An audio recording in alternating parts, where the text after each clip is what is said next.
नमस्कार,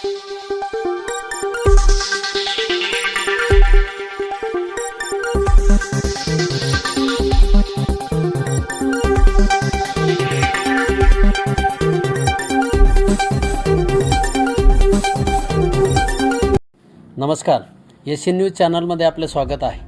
पोलीस पाटलांना गावातील कायदा आणि सुव्यवस्थेचा महत्त्वाचा दुवा मानले जाते। मात्र अनेकदा कायदा आणि सुव्यवस्थेचा प्रश्न निर्माण झाल्यास पोलीस पाटलांची मध्यस्थी पुढे नेत असताना पोलीस पाटलांनाच यामध्ये रोषाला सामोरे जावे लागते। अशीच एक घटना निफाड तालुक्यातील सारोळे थडी येथे घडली। गावातील वाद मिटवण्यासाठी मध्यस्थ म्हणून गेलेल्या पोलीस पाटलाला जातीवाचक शिवीगाळ करत मारहाणीचा प्रकार घडल्याने परिसरामध्ये खळबळ उडाली आहे। या प्रकरणी गावातील 6 संशयितांविरोधात लासलगाव पोलीस ठाण्यामध्ये अनुसूचित जाती जमाती अत्याचार प्रतिबंधक कायद्यानुसार गुन्हा दाखल झाला आहे। या संदर्भातील सविस्तर वृत्त असे। सारोळे थडी येथील पोलीस पाटील भाऊसाहेब खंडू बर्वे हे 4 डिसेंबरला रात्री 9:30 ते 10च्या सुमारास गावातील संदीप नागरे यांच्या दुकानासमोरील जागेत रवींद्र पिकाप पिंपळे आणि निखिल भाऊसाहेब नाईक यांच्यामध्ये सुरू असलेला वाद सोडवण्यासाठी गेले।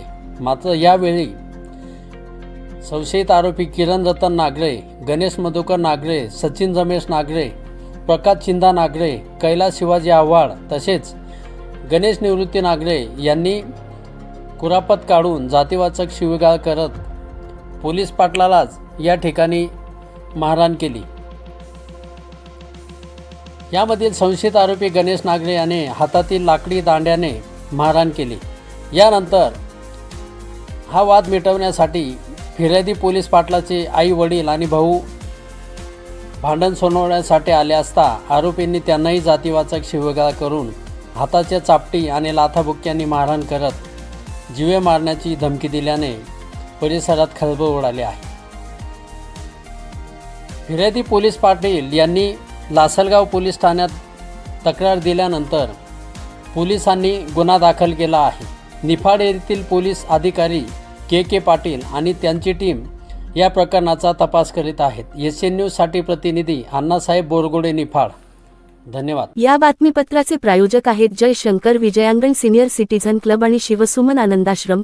वृद्धांना निसर्गरम्य वातावरणात राहण्यासाठी व्यवस्था, मुक्त विद्यापीठ रोड, गंगापूर गावाजवळ, गोवर्धन, नाशिक। संपर्क 8888947979।